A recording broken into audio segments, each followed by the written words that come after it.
Good morning, beautiful people. Critical thinking exercise, part 2 of a 5-part series. Got the word failure on my mind lately. Thought we should talk about it. So, yesterday I asked you, what is your understanding without Google or a dictionary, the difference between fail, limit, concede, and Peter principle. So here's my understanding of the difference. To fail is to be unable to perform based on what your normal capacity is or your normal ability to do. So we're built to do a certain things, like cars are built to go a certain speed, and beyond that speed they do not perform the way that they're normally designed or what they're designed to normally be able to do. So it's at that point they fail. Limit. My understanding of the concept of a limit is you reach a point at which you are no longer at your best, or you are no longer able to, let's say, hold your cool, if you will. That water bottle you're possibly holding says it holds 16 ounces. 16 ounces is the limit for that bottle as designed. Could you pour more into it? Yes. Is the bottle going to break? No. It just can't hold more than 16. At 16 ounces, that is beyond where it's at its best. Concede. I understand concede one of two ways. It's either you admit that you were wrong, like you concede a point, you believe something, you argued it, turns out you were wrong, so you concede that you were wrong, or you give something up, like concede territory, if you will, or concede land, right? Peter principle. The way that I understand Peter principle is all of us will continue to rise to our highest level of incompetence, which sounds horrible, but is actually true. Or in other words, we'll all keep getting promoted to the point that we are no longer competent. So that's Peter principle. So, personal example, I have failed in terms of exceeded what I am normally designed to do. I've had all these surgeries, chest and elbow and knees, because I pushed myself beyond what my body is designed to be able to do. So at that point, I failed.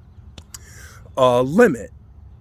I'm out here on a bike with stuff to do today, and I may have exceeded my limit in terms of I can do more, but the form at which I'm doing this bike ride and the pace is no longer what is considered to be natural, right? So how you start looking out running a marathon is different than how you end it. Nobody cares about your form at the finish line. Just finish, right? You've reached your limit.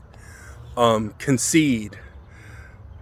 I do not have enough time to tell you all the things I've had to admit that I realize now I was wrong about.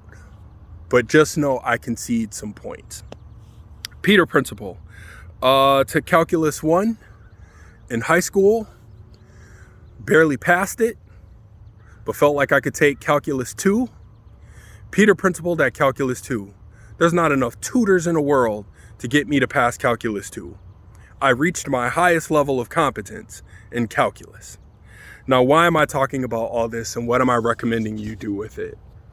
Again, this whole thing is focused on failure, right? So I spend a lot of time with individuals and organizations and conversations about what it's going to take for us to be at our best. What I want you to do with this is be incredibly selfish about it. I want you to be selfish about it, and I want you to start it this way in terms of at your best. What is the point at which you reach that you fail to be at your best, like you break? For me, I'm working on patience. So I'm working on patience, and I can be patient, and I'm learning to pay attention to at what point do I fail? Do I break? Am I no longer able to perform what should be a comfortable natural state. A limit. We all say we've reached our limit. I've reached my limit. We reach our limit with our kids. We reach our limit with our coworkers. We reach our limit with how many times the boss changes the rules, right? We've reached our limit. But what does that mean for you? The point at which you reach your limit is different than the point at which you fail. Because when you reach your limit, you can still keep going. It's just now you're walking around with a stank face. Or maybe you have a poor attitude. You can keep going. You just don't have to like it the whole time and make us all suffer for it. What I want you to do is understand, where is that point for you? Concede. At what point do you recognize now is the time for you to give up the point you're holding on to because you're wrong? It's part of the human experience. It's part of evolution. We are not all right about everything. I want you to pay attention to what is happening to you in terms of being at your best when you are no longer willing to concede a point. And finally, Peter principle. Too many of us quit too soon. You think that you can't learn it, or you're not smart enough, or you're not talented enough, and you believe you've Peter principled. What I would say is tricky about Peter principle is maybe you've reached your limit, but it doesn't mean you can't keep going.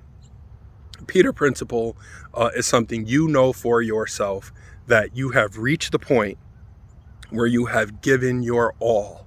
You have done your best. You have taken advantage of every resource available to you. And at this point, you're just not going to get it. And you know what? You're still perfect. And there is nothing wrong with you. And all of us Peter principle in certain areas in our life. What I want for you to do, though, is pay attention to, where are you applying the Peter principle too soon? So that's what I have for you, family. Fail, limit, concede, Peter principle.